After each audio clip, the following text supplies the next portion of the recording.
Provérbios, capítulo 1, do verso 7 ao verso 19. Diz assim a palavra do nosso Deus: o temor do Senhor é o princípio da sabedoria, mas os loucos desprezam a sabedoria e o ensino. Filho meu, ouve o ensino de teu pai e não deixes a instrução de tua mãe, porque serão diadema de graça para a tua cabeça e colares para o teu pescoço. Filho meu, se os pecadores querem seduzir-te, não o consintas. Se disseres, venha conosco, embosquemo-nos para derramar sangue, espreitemos, ainda que sem motivo, os inocentes, traguemo-los vivos como o abismo e inteiros como os que descem à cova. Acharemos toda sorte de bens preciosos e encheremos de despojos a nossa casa. Lança a tua sorte entre nós e teremos todos uma só bolsa. Filho meu, não te ponhas a caminho com eles. Guarda das suas veredas os pés, porque os seus pés correm para o mal e se apressam a derramar sangue. Pois debalde se estende a rede à vista de qualquer ave. Estes se emboscam contra o seu próprio sangue e a sua própria vida espreitam. Tal é a sorte de todo ganancioso. Este espírito de ganância tira a vida de quem o possui. Esta é a palavra do Senhor para nós nessa noite, né? Provérbios capítulo 1, do verso 7 ao verso 19. E o tema da nossa reflexão hoje é: filho meu, cuidado com a ganância. Filho meu, cuidado com a ganância. Como você pode observar, né, esse trecho de Provérbios que nós lemos dá ênfase, né, ou repete, né, uma expressão, filho meu, filho meu, filho meu, por 3 vezes. E nós vamos, ao longo desse mês de fevereiro, né, compartilhar com vocês, permitindo Deus, algumas reflexões que seguem exatamente onde se repetem essas expressões, filho meu, filho meu, filho meu. E para começar, nós vamos hoje compartilhar esse texto de Provérbios, do capítulo 1, do verso 7 ao 19, onde por 3 vezes, né, o autor de Provérbios usa a expressão filho meu, no verso 8, no verso 10 e no verso 15. E o que ele nos fala é algo muito interessante, chama a nossa atenção. Ele começa falando da sabedoria no verso 7 e logo no verso 8, a primeira vez que usa a expressão filho meu, ele diz que ele dá como referência o ambiente doméstico.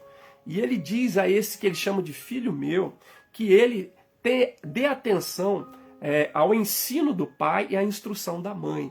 Porque, de fato, o ensino do pai e a instrução da mãe, ou seja, aquela referência de sabedoria que você encontra dentro da sua casa, dentro do seu lar, essa referência de instrução, de ensino, ou seja, de sabedoria, que está associada com temer a Deus, é o que de fato nos traz a beleza na vida. É aquilo que verdadeiramente nos embeleza e nos ornamenta. Ele chama isso de diadema de graça e colar para o pescoço.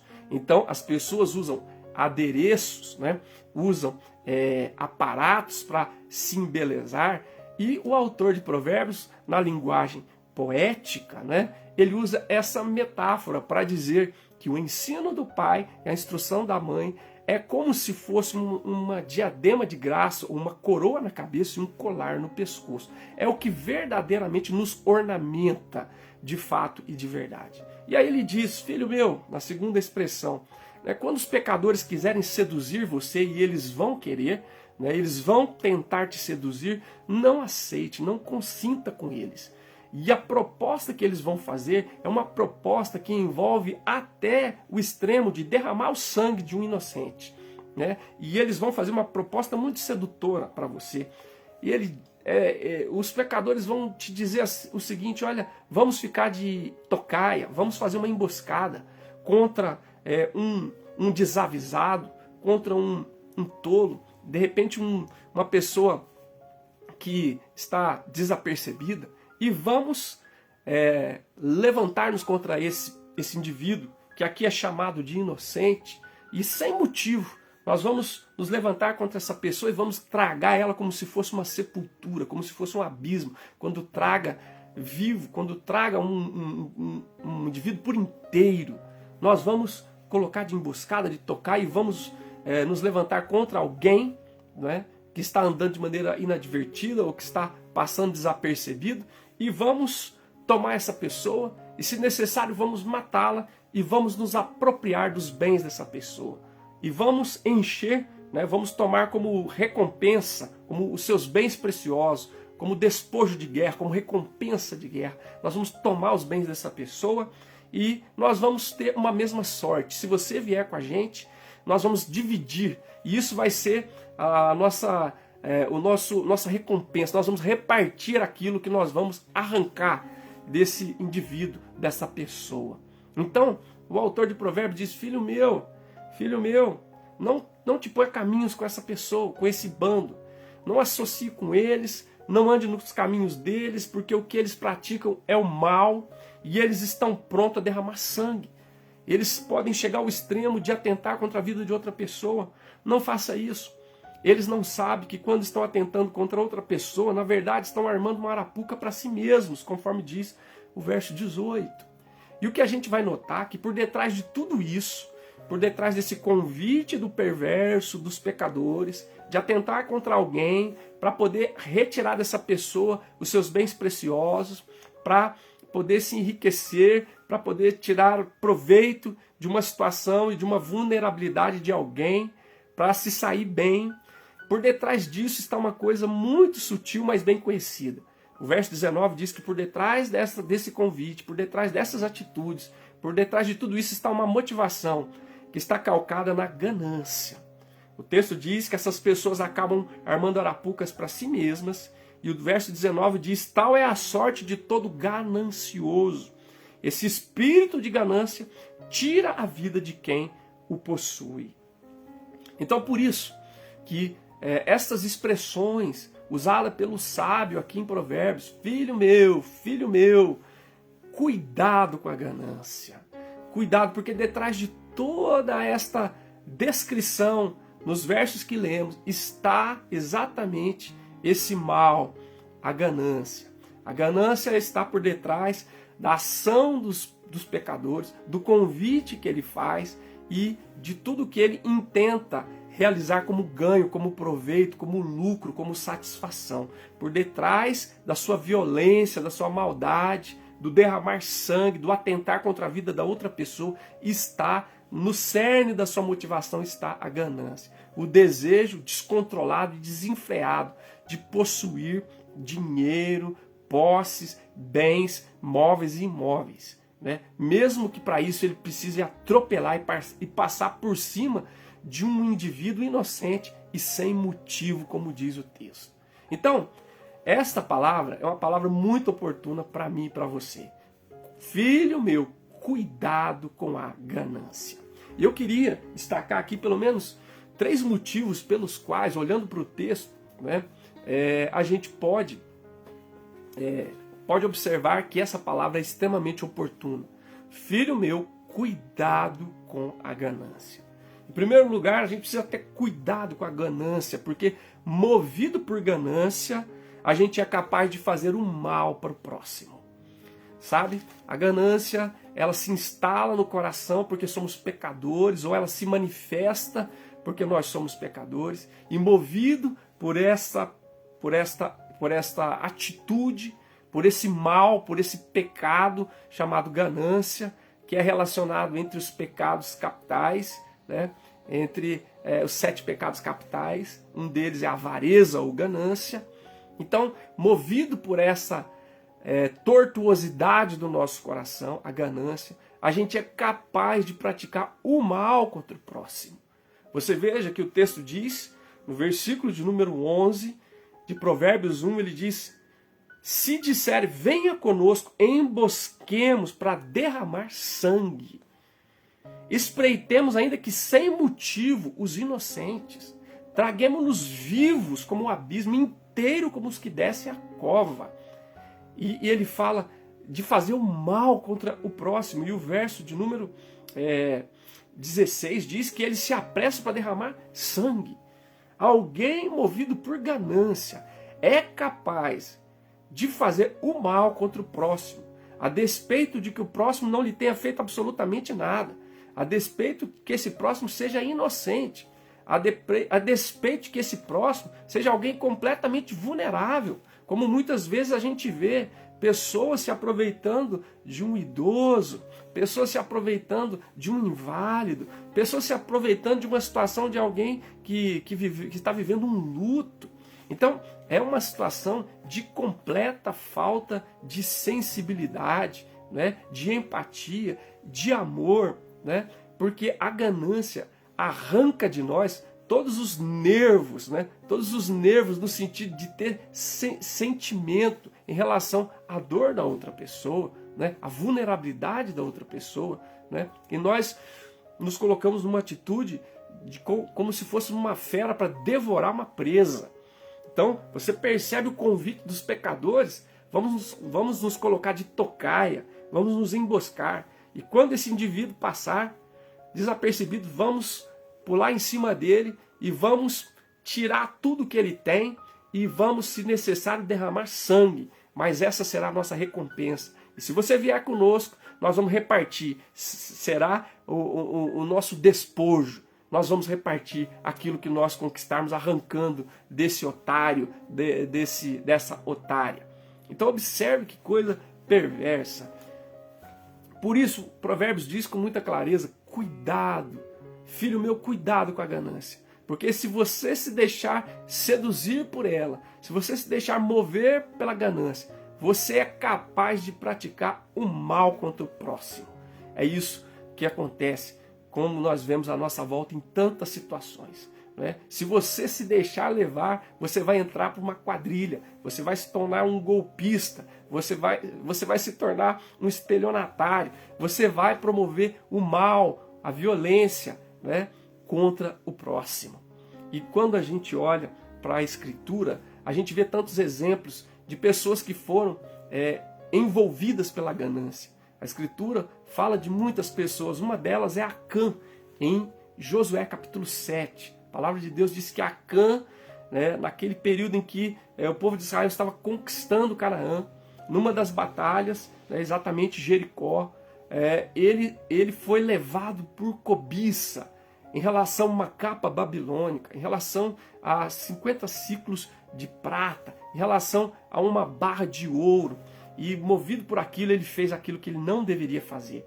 Aquilo tudo estava condenado à destruição e ele apossou-se daquilo e escondeu. E o texto da Escritura diz que isso trouxe derrota para o povo de Israel e trouxe morte para muitos soldados de Israel e trouxe morte para a família de Acã. Então observe que coisa surpreendente o testemunho da Escritura, né? Por isso essa palavra de Provérbios é muito oportuna para nós. Filho meu, cuidado com a ganância, porque movido por ganância, a gente é capaz de promover o mal na vida do próximo. Foi assim que aconteceu com Acã. Ele promoveu o mal na vida de Israel, né? E ele promoveu o mal na vida da sua própria família, que foi afetada, morreram por causa da sua cobiça e da sua ganância. Mas também a gente precisa acolher essa palavra, né? essa expressão dita pelo sábio de Provérbios, porque movido por ganância, a gente é capaz de nos unirmos aos perversos. Olha que coisa terrível. A gente não só é capaz de fazer o mal contra o próximo, mas a gente acaba se associando com perversos. A gente entra para gangue, a gente entra para quadrilha, a gente se associa com o ladrão, com o corrupto, com o estelionatário, com o perverso, com o maligno, com uma pessoa sem temor de Deus. A gente é capaz de associar com a pior tipo de pessoa. E o convite é esse. Venha estar com a gente. Venha fazer parte do nosso bando. né? Nós vamos ter uma bolsa comum. Verso 14 diz: lança a tua sorte entre nós e teremos todos a mesma bolsa. Né? Que coisa terrível. E a advertência de Provérbios é para que ele não se associe, não vá pelo caminho desse povo, porque a tentação que a ganância promove é você se associar com o perverso, né? Com o bandido, com o criminoso, com o estelionatário, com o corrupto, com o sujeito sem temor de Deus. Então, por isso essa palavra é muito importante, né? Filho meu, cuidado com a ganância, porque movido por ela, você é capaz de promover o mal contra o próximo, e você é capaz de se associar com a pior espécie de perverso que existe nesse mundo. Então a gente vai ver aquele ditado que diz: diga-me com quem andas e eu te direi quem és, não é?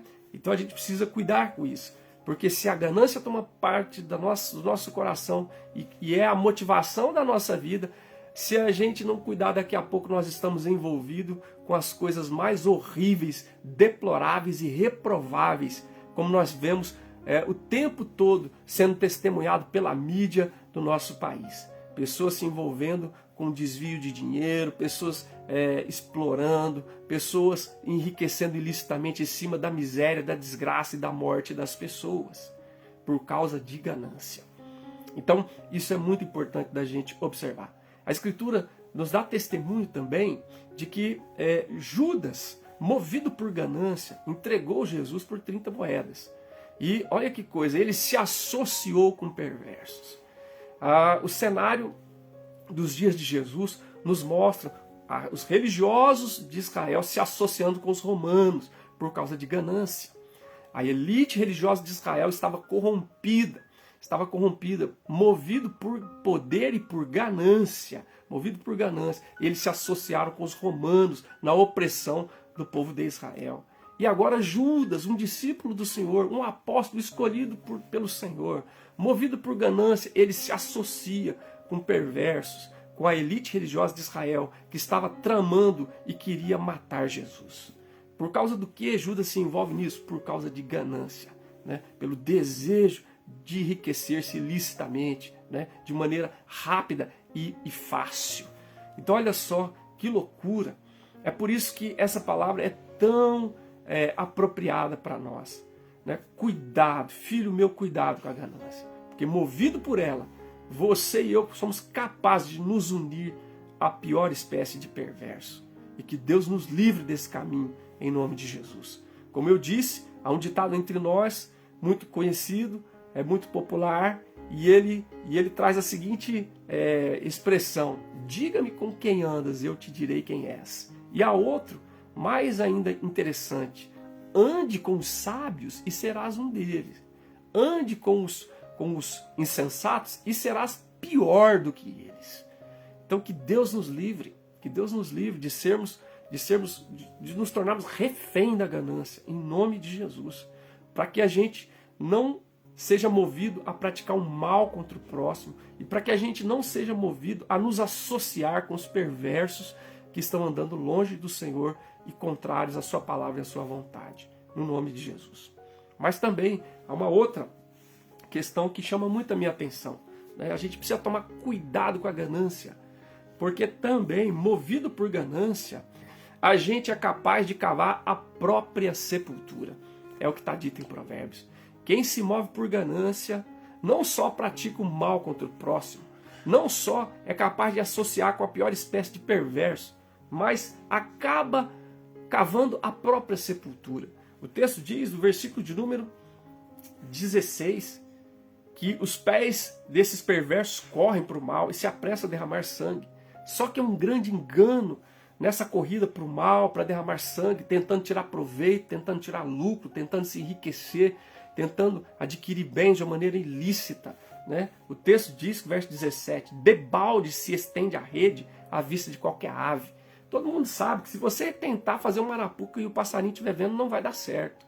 Por isso você tem que armar a arapuca sem ele ver.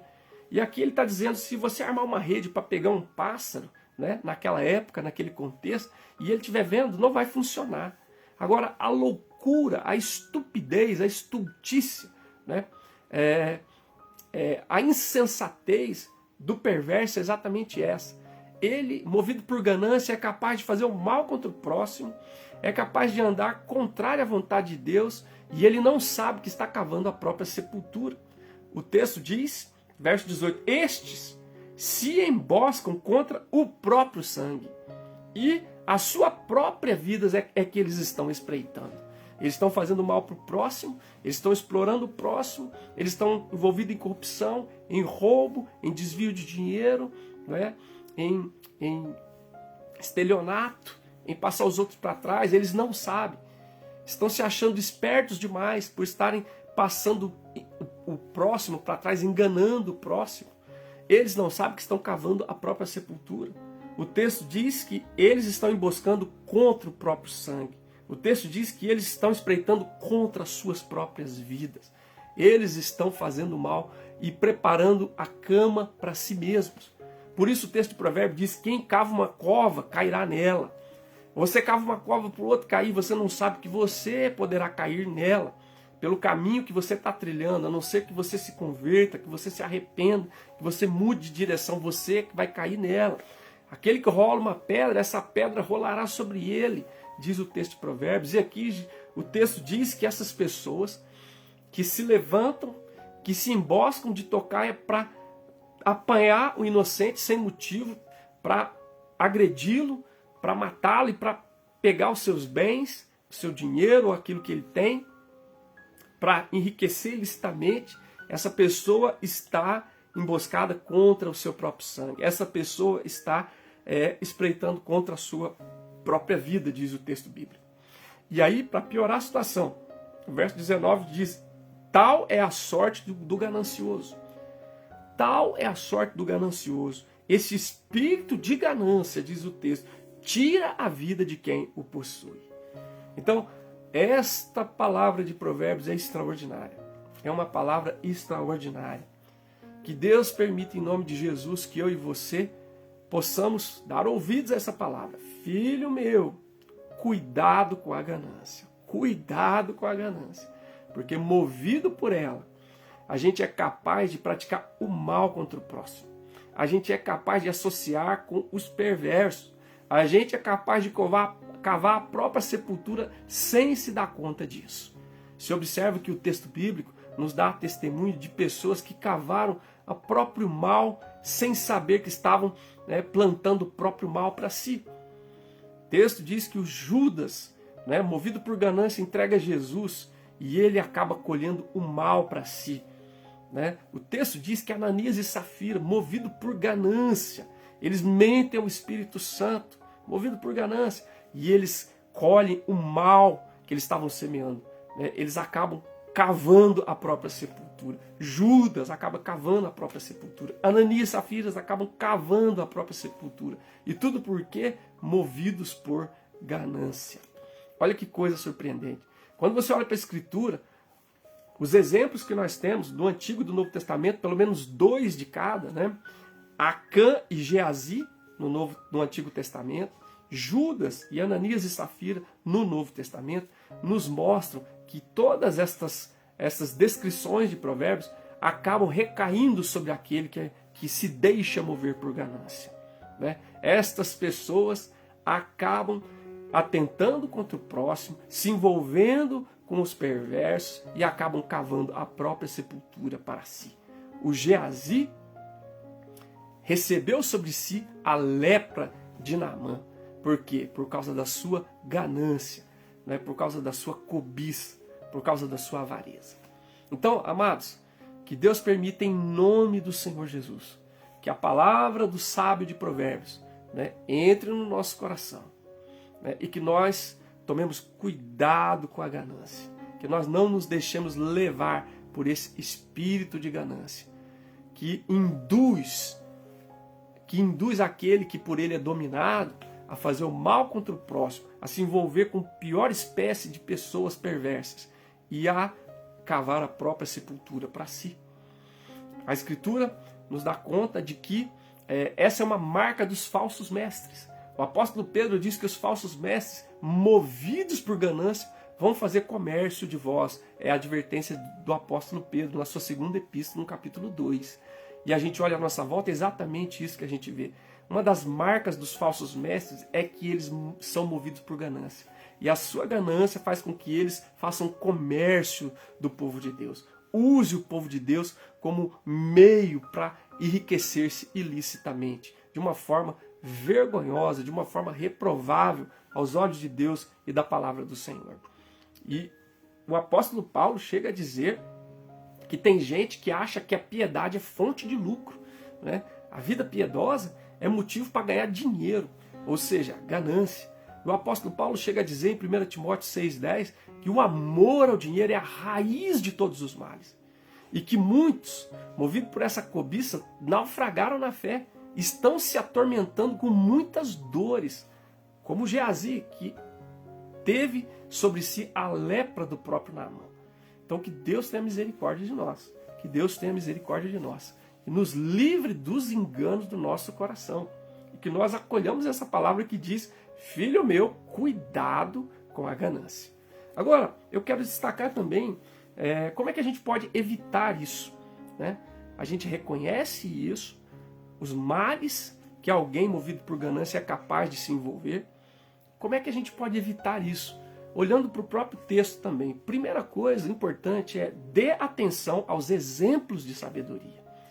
Esse é um texto de Provérbios, é majoritariamente um texto de sabedoria.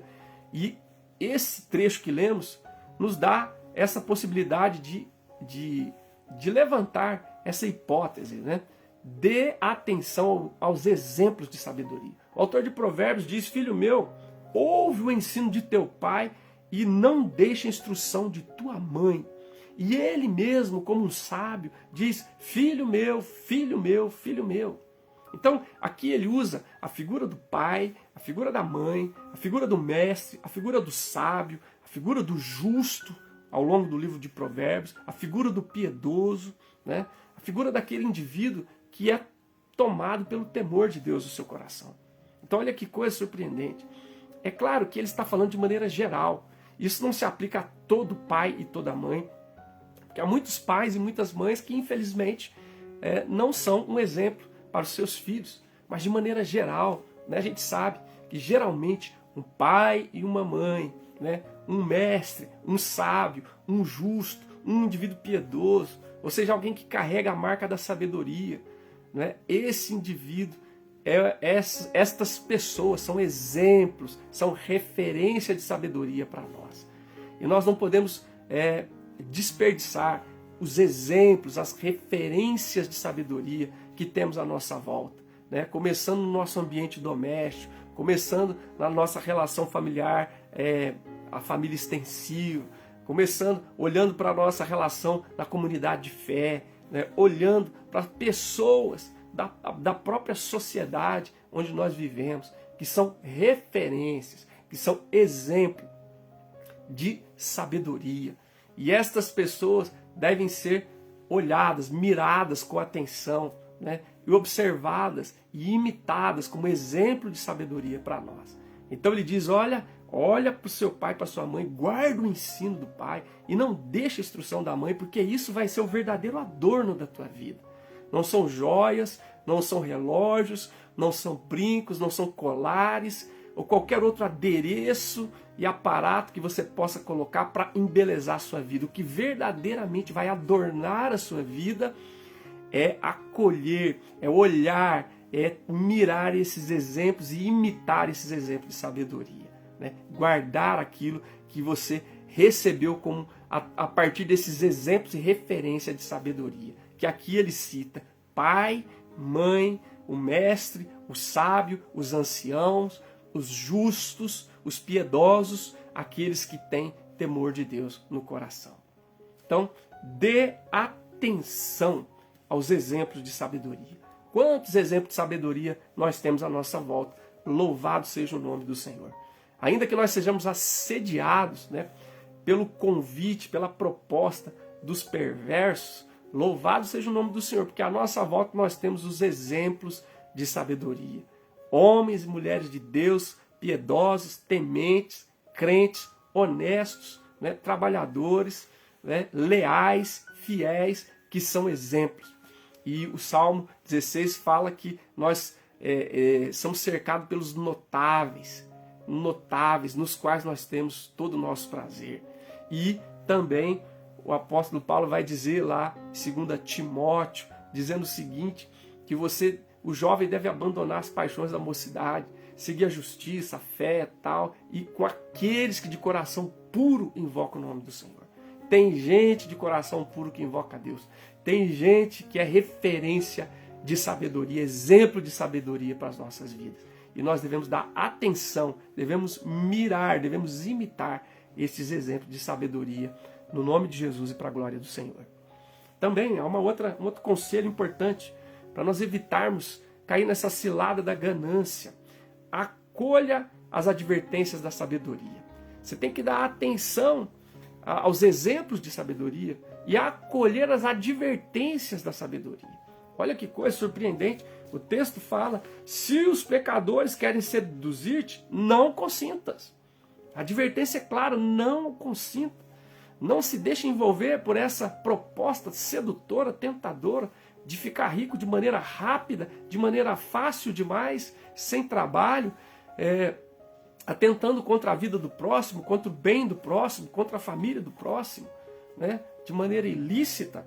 Não consintas, não aceite essa proposta, não se deixe envolver por isso. E depois ele diz, filho meu, verso 15, não te ponha a caminho com eles, não te associe com ele, como diz o Salmo, bem-aventurado é o homem que não anda no conselho dos ímpios, não se assenta na roda dos escarnecedores, né? Não se deixe envolver por essa trama maligna e perversa que vem embalada, né, com lucro, com satisfação, com ganho, né, com prazer fácil e rápido. Não, você deve acolher as advertências da sabedoria que diz, não se deixe envolver pela proposta sedutora dos pecadores, não te ponha caminho com eles, não se meta em associar-se com ele, né? Se não for para você trazê-lo para a luz, não deixe ele te levar para as trevas, não se associe com ele, porque os pés dele correm para o mal e se apressam para derramar sangue. E ele não sabe, se acha muito esperto, se acha muito sábio aos seus próprios olhos, mas ele não sabe que a casa vai cair. Ele não sabe que ele está atentando contra a sua própria vida. Ele não atinou ainda que ele está atentando contra o próprio sangue e está fazendo emboscada para si mesmo. Não se meta com ele, não se associe com ele. Acolha a advertência da sabedoria, conforme está dito na palavra de Deus. Sai fora disso. Sai fora o mais rápido possível, no nome de Jesus. Então é assim que a gente vence esse espírito de ganância, né? A gente dá atenção para os exemplos de sabedoria, a gente acolhe as advertências da sabedoria, né? Dessa conversa que vem embalada de coisas maravilhosas, mas que no fundo ela está guardando algo terrível, que pode promover o mal e a desgraça na nossa vida e na vida dos nossos queridos. Rejeitemos essas propostas e não entremos nesse caminho, no nome de Jesus e para a glória do Senhor. E por último, há um outro conselho que eu queria deixar. Dê atenção aos exemplos de sabedoria, acolha as advertências da sabedoria e pratique o princípio fundamental da sabedoria. Qual é o princípio fundamental da sabedoria que o texto nos mostra? É o temor do Senhor. O verso 7 diz, o temor do Senhor é o princípio da sabedoria. Essa é a chave que abre a porta da verdadeira sabedoria, certo? Essa é a chave que abre a porta da verdadeira sabedoria, né? É temer a Deus, né? É buscar andar nos caminhos de Deus, na luz da presença do Senhor, é fazer a vontade do Senhor. Então, pratique o princípio fundamental da sabedoria, que é o temor do Senhor. É isso que deve dominar o meu e o teu coração. Se nós dermos atenção aos exemplos da sabedoria, se nós acolhermos as advertências da sabedoria, e se nós praticarmos o princípio fundamental da sabedoria, nós jamais nos deixaremos sequestrar pela ganância. Nós jamais seremos movidos por esse espírito maligno, perverso e totalmente destrutivo e reprovável aos olhos do Senhor. Que Deus permita que nós possamos estar livres desse mal por causa do temor do Senhor na nossa vida, no nosso coração, em nome de Jesus. Nós todos estamos sujeitos a esse mal, porque somos pecadores. O nosso coração é enganoso, desesperadamente corrupto, é o que diz a palavra de Deus. E para fechar, eu quero lembrar a você que, a despeito dos exemplos negativos que nós temos na Escritura, a despeito do exemplo de Acã, de Geazi, a despeito do exemplo de Judas, de Ananias e Safira, que foram envolvidos por essa trama, foram raptados, né? Foram sequestrados por essa malignidade chamada ganância, e movido pela ganância, eles praticaram o mal contra o próximo, eles se associaram com perversos, e eles cavaram a própria sepultura para si mesmos. A despeito de todos esses exemplos ruins, né, nós temos um exemplo surpreendente, que é o do Senhor Jesus. O Evangelho de Lucas, no capítulo 12, diz que a certo momento, uma pessoa que estava entre a multidão que ouvia Jesus, disse a Jesus: Jesus, manda que meu irmão divida a herança comigo. Esse texto é surpreendente. Jesus diz para ele: homem, olha só, homem, quem me constituiu repartidor entre vocês? Eu não vim aqui com esse propósito. E aí ele dá uma palavra de advertência surpreendente. Jesus diz: cuidado contra todo espírito de cobiça, de avareza, contra essa atitude de ganância, porque a vida do homem não constitui na quantidade de bens que ele possui. Jesus diz: cuidado com este espírito, com essa postura de ganância, de avareza, de cobiça, porque a vida do homem não constitui na quantidade de bens que ele possui. Eu vou ler esse trechinho aqui para vocês. Lucas capítulo 12, versículo 13. Nesse ponto, um homem que estava no meio da multidão lhe falou: mestre, ordena ao meu irmão que reparta comigo a herança. Mas Jesus lhe respondeu: homem, quem me constituiu juiz ou repartidor entre vós? Este não é o meu propósito, não foi para isso que eu vim, né? E isso sinaliza que o seu coração não está bom. A gente sabe por quê, porque Jesus diz na sequência, Lucas 12, 15, então lhes recomendou a todos, tende cuidado, guardai-vos de toda e qualquer avareza ou ganância, porque a vida de um homem não consiste na abundância de bens que ele possui. A melhor maneira da gente acolher, né, da gente dar atenção ao exemplo de sabedoria, da gente acolher a advertência da sabedoria e da gente praticar o princípio fundamental da sabedoria, que é temor do Senhor, é a gente olhar para Jesus. É a gente olhar para Jesus, o exemplo de Jesus, as advertências de Jesus e o princípio fundamental que foi vivido pelo próprio Jesus. E a Escritura diz que nele, em Jesus, estão ocultos todos os tesouros da sabedoria e do conhecimento de Deus. Então, nessa noite, meu amado, nessa ocasião, eu convido você, né? Filho meu, cuidado com a ganância. Cuidado com a ganância. E para resumir tudo, olhe para Jesus. Nele nós temos o exemplo da sabedoria, nele nós temos a advertência da sabedoria e a aplicação do princípio fundamental da sabedoria, o temor do Senhor. Que Deus nos livre de nos tornarmos refém deste pecado maligno, perverso, destruidor, e que rompe, né, que quebra a nossa comunhão com Deus e promove desgraça na vida dos outros, na vida da nossa família e nas nossas próprias vidas. Olhemos para Jesus, o autor e consumador da nossa fé. Conforme está dito aqui na Escritura, a advertência do Senhor: tende cuidado, guardai-vos de toda e qualquer avareza, cobiça ou ganância, porque a vida de um homem não consiste na abundância de bens que ele possui. Que Deus assim nos abençoe, em nome de Jesus e para a sua glória. Amém, amém e amém.